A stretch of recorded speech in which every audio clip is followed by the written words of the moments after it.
Hello' everyone, আসসালামু আলাইকুম। কি খবৰ আপোনালোকৰ? আশা কৰোঁ আপোনালোকৰ খবৰ ভাল। আজি এটা নতুন ৰেচিপি লৈ আহিছোঁ আৰু আজিৰ ৰেচিপিটো হৈছে ৰমজান স্পেচিয়েল ৰেচিপি, ডোচাৰ ৰেচিপি। আৰু এই ডোচাটো খাবলৈ খুব বেছি টেষ্ট হয়। আৰু এইটো ডোচাটো মই বনাইছিলোঁ বেচন আৰু উৰদ দালিৰে। তো দালিৰে মই ডোচা কেনেকৈ বনাইছোঁ আজি তাকে শ্বেয়াৰ কৰিম। ইয়াতে মই চাউলৰ গুড়ি ব্যৱহাৰ কৰা নাই, তথাপিও মানে এইটো একেবাৰে ক্ৰাঞ্চি আৰু ক্ৰিস্পি হৈছিলে। তো এই ৰেচিপিটো বনাবৰ কাৰণে প্ৰথমতে মই লৈছোঁ উৰদ ডালখিনি মই গোটেই ৰাতিটো ভিগাই পেলাই এতিয়া থৈ দিছিলোঁ আৰু ৰাতিপুৱা এইখিনি ফুলি গৈছে। এতিয়া এইখিনি ভালকৈ ধুই মেলি লৈ ইয়াক মিক্সাৰত লৈ লৈছোঁ আৰু এইখিনি এতিয়া মই গ্ৰাইণ্ড কৰি ল'ম। তো অলপ দি পেলাই মই এটা ঠিক পেষ্ট এটা বনাই ল'ম। তো তাৰ কাৰণে মই অলপ দি পেলাই এনেকৈ গ্ৰাইণ্ড কৰি লৈছোঁ। তো অলপ সময় লাগে গ্ৰাইণ্ড কৰোঁতে, কাৰণ বস্তুটো অলপ টাইট হয় ন, সেইকাৰণে। আৰু এতিয়া এইখিনি হৈ গৈছে, এইখিনিক ওলাই ল'ম এটা বাচনত।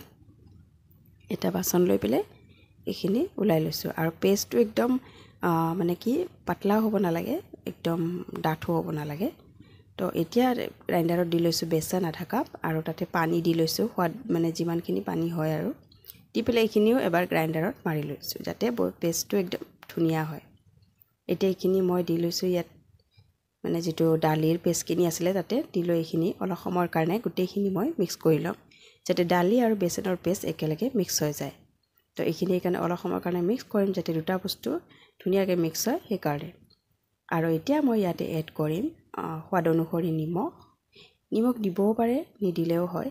তো অপশ্যনেল হয় নিমখটো, কাৰণ যিটো ইয়াত ভাজি এটা বনাম ন, ইয়াৰ ভিতৰত যিটো দিয়ে মানে ডোচাৰ ভাজি, তো সেইটো কাৰণে নিমখ ইয়াতে নিদিলেও হৈ যায়। কিন্তু মই দি লৈছোঁ বেকিং পাউডাৰ আধা চামুচ আৰু সোৱাদ অনুসৰি নিমখ, আৰু দি পেলাই এইখিনি ভালকৈ মিক্স কৰি লৈছোঁ যাতে নিমখখিনি গলি যায়।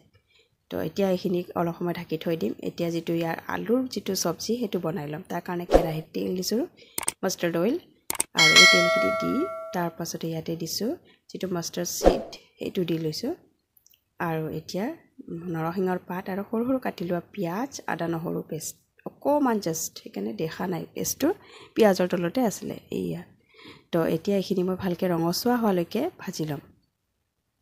অলপ সময় ভাজি লোৱাৰ পাছত ইয়াতে মই দিম অকণমান জাষ্ট কালাৰ এটাৰ কাৰণে অকণমান হালধি দি এইখিনি এতিয়া অলপ সময়ৰ কাৰণে ভাজি ল'ম।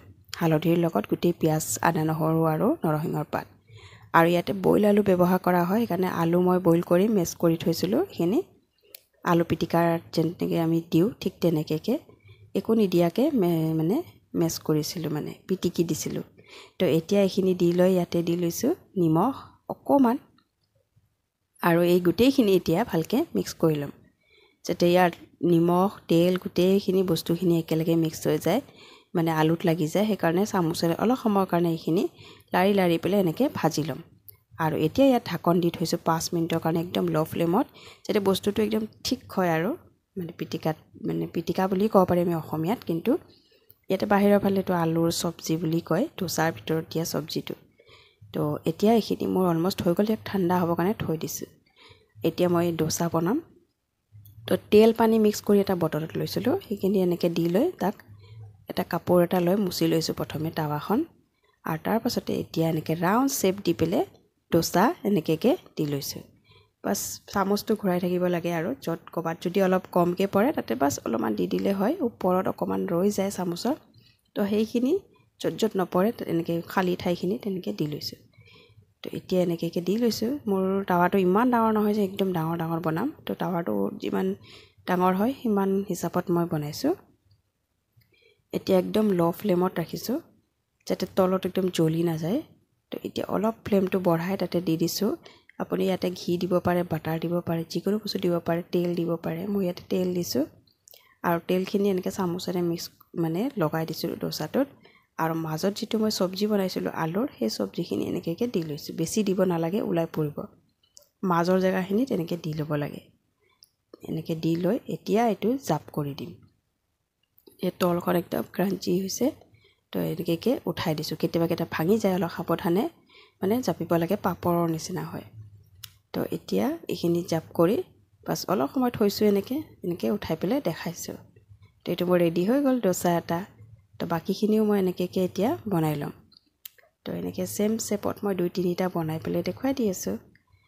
তো কিছুমান এনেকৈ গ্ৰাউণ্ড কৰিব যাওঁতে মানে কি হয় এনেকৈ ঠাইটো পৰা উঠি যায়। তো সেইখিনিতো এনেকৈ বহাই দিব পাৰে। আৰু সদায় এটা কথা মনত ৰাখিব লাগে যে দিয়া সময়ত মানে টাৱাটো গৰম হ'ব নালাগে একদম।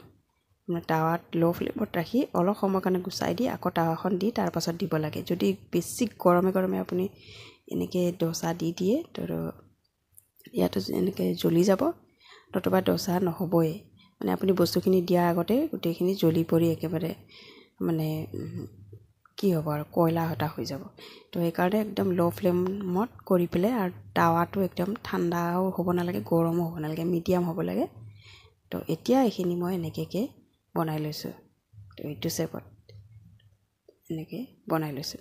তো এতিয়া বাকী যিখিনি আছে সেইখিনিও মই এনেকৈ বনাই ল'ম। বনোৱা প্ৰচেছটো একদম ইজি হয়। চামুচখন এনেকৈ ৰাউণ্ড চেপত ঘূৰাই দিলে হৈ গ'ল আৰু। তো এনেকৈ এইটো অলপ ডাঙৰ হৈছে সেই বাকীকেইটাতকৈ। তো মোৰ টাৱাটোৰ ছাইডৰ জেগাখিনি অলপ ওখ ওখ হয় কাৰণে পূৰা ৰাউণ্ড নহয়, কিন্তু গোল যিটো লোহাৰ টাৱা সেইটোত বনালে চাগে পূৰা ৰাউণ্ড হ'ব, মানে পূৰা ডাঙৰ ডাঙৰ হ'ব আৰু। তো ছেম ইজি একদম হয় প্ৰচেছটো। বাছ পেষ্টটো বনাওঁতে অলপ হেৰি হ'ব লাগে, মানে পেষ্টটো একদম মানে ডাঠ হ'ব নালাগে, একদম পাতলাও হ'ব নালাগে। তো এতিয়া এইটো মই চাপ কৰি লৈ আছোঁ এনেকৈ। তো চাপ কৰি লৈছোঁ। তো এনেকৈ বাকী মই গোটেইকেইটা ডোচা কৰি দেখুৱাই দিছোঁ। যিবিলাকে নাজানে তেওঁলোকে ৰেচিপি চাই পেলাই বনাব পাৰে। তো আপোনালোকক যদি ৰেচিপি চাই পেলাই ভাল লাগিছে তো লাইক এটা কৰি দিব, আৰু যিসকলে ছাবস্ক্ৰাইব কৰা নাই তেওঁলোকে ছাবস্ক্ৰাইব কৰি দিব। তো এনেকৈ মই বাকী গোটেইখিনি ডোচা এনেকৈ বনাই লৈছোঁ। সেইকাৰণে মই অলপ শ্বৰ্ট কৰি পেলাই মানে স্পীডত দেখুৱাই দিছোঁ। তো মোৰ ৰেডি হৈ গৈছে ডোচা। তো এইটোৱে আছিলে মোৰ আজিৰ ডোচা ৰেচিপি। তো আপোনালোকে যদি বনোৱা নাই, এতিয়া ৰমজান মাহ হয় বা যিসকলৰ গধূলি চাহ খাবৰ কাৰণে একো নাথাকে, তো এনেকৈ ঘৰত বনাই ল'ব পাৰে। তো খুব ইজি হয় বনোৱা প্ৰচেছটো। তো এইটোৱে মোৰ আজিৰ ডোচা ৰেচিপি আছিলে, Ramzan special recipe, dosa recipe.